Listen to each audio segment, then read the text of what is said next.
हमारी बच्चों आज पढ़ते हैं हम कुछ डिजीज के बारे में जो कॉमन होती है ह्यूमन में। ठीक है, तो ह्यूमन में कॉमन डिजीज कुछ क्या होती है? Typhoid, pneumonia, common cold, ascariasis, dysentery, amoebiasis, filariasis, ये सब होता है, जिसमें हम 2-3 आज पढ़ लेते हैं। आगे के क्लासेस में आप बाकी सभी बीमारियां पढ़ेंगे। सबसे पहले हम बात करेंगे टाइफाइड की। तो टाइफाइड कैसे होता है? टाइफाइड होता है ताजा ऑर्गेनिज्म, जिसका नाम है साल्मोनेला टाइफी। ठीक, क्या नाम है इसका? Salmonella typhi. ये बैक्टीरिया है जिसके वजह से टाइफाइड होता है। अब ये बैक्टीरिया फैलता कैसे है, इंटर कैसे करता है, स्प्रेडल कैसे होता है? ये फैलेगा through contaminated food and water, migrate to the other organism by blood. ये कैसे फैलता है? अगर हम गंदा पानी पी रहे हैं, साफ भोजन नहीं कर रहे हैं, साफ पानी नहीं पी रहे हैं, उसके वजह से ये होता है। जैसे हम आप देखे होंगे फास्ट फूड की जो दुकानें होती हैं, जो ये मिठाई की दुकानें होती हैं जहाँ समोसा ये सब बन रहा है, वहाँ पे देखे होंगे आपकी पानी कैसा होता है। जनरली वो लोग एक ड्रम यूज करते हैं जिसमें एक मग रख देंगे और वो पानी पूरी तरीके से कंटेमिनेटेड है। या फिर आप देखे होंगे गोलगप्पे वाले बेच रहे हैं, तो वो भी पानी कैसे रखते हैं? थोड़ा सा कंटेमिनेटेड होगा, वो डब्बे में रखते हैं, खुला पानी है, वो सब कंटेमिनेटेड वाटर है जिसमें बैक्टीरियल इन्फेक्शन, जिसमें बैक्टीरिया साल्मोनेला टाइफी इंटर कर सकता है। जो नदियों के पास का पानी है, वहाँ से लगी हुई दुकानें जो जिससे कोई यूटेंसिल्स धो रहे हैं, उसकी वजह से भी हो सकता है। तो टाइफाइड जनरली होता कैसे है? अगर हम दूषित जल और दूषित भोजन कर रहे हैं, उसकी वजह से टाइफाइड होता है। ठीक है, समझ में आया? अब टाइफाइड के सिम्टम क्या है? टाइफाइड में हाई फीवर होता है। ठीक है, बुखार 39 से 40 डिग्री सेल्सियस बुखार होगा, और उसमें होगा क्या? वीकनेस होगा, स्टमक पेन होगा, पेट में दर्द होगा, कॉन्स्टिपेशन होगा, पेट में जो भी आप खाओगे स्टूल सही से नहीं होगा, हेडेक होगा, सर में दर्द होगा, लॉस ऑफ एपेटाइट, भोजन में रुचि नहीं दिखाएंगे, आप खा नहीं पाएंगे, खाने का मन नहीं करेगा। ठीक है, इन सीवियर केसेस अगर ज्यादा दिन का बुखार है, ज्यादा दिन का टाइफाइड है और आप उसका इलाज नहीं करा रहे हो, तो फिर इंटेस्टाइनल परफोरेशन के चांसेस है, मतलब इंटेस्टाइन में छिद्र होने के चांसेस है। हो सकता है कि इंटेस्टाइन फट भी जाए। ठीक है, और डेथ में आता, कभी कभी सीवियर केसेस में मृत्यु भी हो सकती है। इसलिए इसका समय पे इलाज होना भी क्या है? बहुत जरूरी है। इसका टेस्ट कैसे करते हैं टाइफाइड का? टाइफाइड का टेस्ट होता है कौन सा टेस्ट? Widal test. ठीक है, बहुत आसानी से हो सकता है ये। आप पैथोलॉजी में जाओगे, विडाल टेस्ट बोलोगे, आराम से हो जाएगा टाइफाइड का टेस्ट। ठीक है, इसका टेस्ट कौन सा है? Widal test. ट्रीटमेंट इसका क्या है? जो भी आप खाना खाओ, पानी पियो, साफ हो। ठीक है, क्लीन वाटर हो, फूड जो भी खाओ वो साफ हो।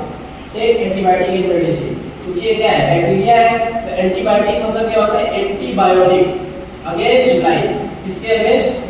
बैक्टीरिया के अगेंस्ट, वायरस के अगेंस्ट, फंजाई के against. Antibiotic are those medicine which act against any pathogen. इसमें क्या है? बैक्टीरिया। इसमें हम एंटीबायोटिक की मदद से टाइफाइड को सही कर सकते हैं। समझ में आया टाइफाइड? बताइए। अब अगला डिजीज चलते हैं निमोनिया, जो कॉमन है बच्चों में, छोटे बच्चों में कॉमन होता है। कारण क्या है कि छोटे बच्चे अभी इन्वायरमेंट के डस्ट से, इन्वायरमेंट के जो पॉल्यूटेंट्स हैं उनसे प्रोन नहीं है। तो इन्वायरमेंट के डस्ट से, पॉल्यूटेंट से प्रोन नहीं है, तो उनको शुरू में ये बैक्टीरियल इन्फेक्शन होता है।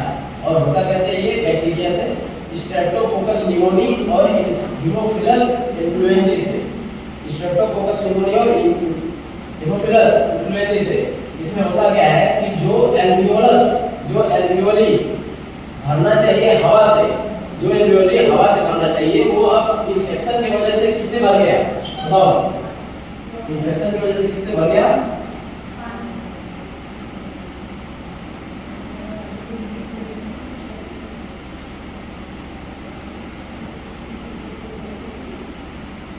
जो एल्वियोली है, इसमें जो एल्वियोली बनी हुई है, एल्वियोली में एक्सचेंज ऑफ गैसेज है, लेकिन इन्फेक्शन की वजह से इसमें क्या हो जा रहा है?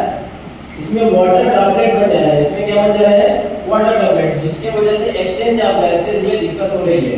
एक due to infection alveoli gets filled with fluid leading to the severe problem in respiration, जिसकी वजह से हवा की जगह पानी भर रहा है, फ्लूइड भर रहा है, जिसकी वजह से क्या हो रहा है? सांस लेने में परेशानी हो रही है ना?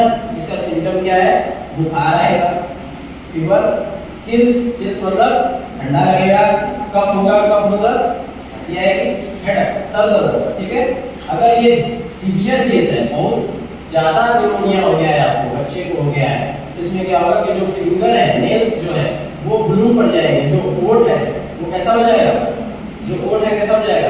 बताओ यार, ब्लू हो जाएगा और उंगली वो भी ब्लू हो जाएगा। ये हम पता कर सकते हैं कि निमोनिया का जो स्टेज है वो अब ज़्यादा हो चुका है, वो सीवियर हो चुका है।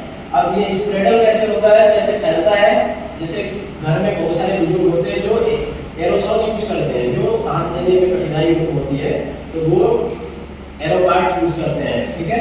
उससे क्या होगा, उनके इनहेलिंग ड्रॉपलेट जो है, आप भी कभी क्या करते हैं मशीन ट्राई करने लगते हैं, तो जब ट्राई करेंगे तो उनको होगा निमोनिया, तो आपको भी क्या हो जाएगा, वो बैक्टीरिया ट्रांसफर हो जाएगा। Bye inhaling the droplet aerosol release by the infected person और बाय शेयरिंग यूटेंसिल, जो बर्तन वो यूज कर रहे हैं उस बर्तन को भी आप यूज कर रहे हो, तो उस केसेस में क्या हो सकता है, निमोनिया होने के चांसेस हो सकते हैं। और बाकी बैक्टीरियल डिजीज जिसे जो सिलेबस में नहीं हमें पढ़ना है, डिसेंट्री, प्लेग, डिप्थीरिया, कॉमनली पूछ सकता है कि 5 ऐसी बीमारी के नाम बताओ जो बैक्टीरियल इन्फेक्शन की वजह से, बैक्टीरिया की वजह से होते हैं। तो कौन कौन से हैं? टाइफाइड, निमोनिया, डिसेंट्री, प्लेग और डिप्थीरिया। अगला डिजीज है जो वायरल है, ठीक है। वायरल में क्या है, ये होता कैसे है, कॉमन कोल्ड जिसे हम क्या कहते हैं, सामान्य सर्दी जुकाम, ये होता है राइनो वायरस से। किससे होता है? राइनो वायरस से। They infect the nose and respiratory passage but not lungs, ये क्या करेगा, नाक को, गला को इन्फेक्ट करेगा लेकिन लंग्स को इन्फेक्ट नहीं करेगा, ये इसके नीचे नहीं जाएगा। तो राइनो वायरस यानी कॉमन कोल्ड हमेशा नाक और गले को नुकसान पहुंचाएगा जबकि लंग्स सुरक्षित बचा रहेगा। सिम्टम क्या है इसका? नसल कंजेशन एंड डिस्चार्ज, नाक जाम हो जाएगी और बहने लगेगी, डिस्चार्ज, ठीक है। सोर थ्रोट, गले में क्या होगा, खराश हो जाएगी।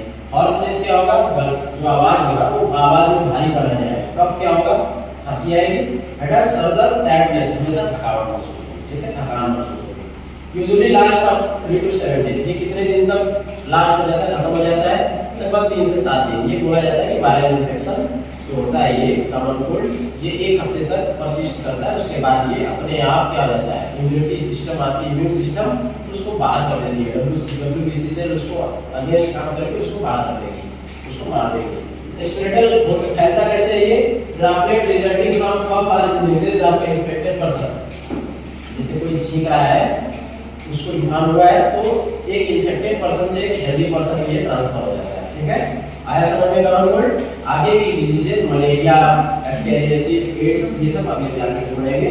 आई होप सबको समझ में आया होगा। बताइए।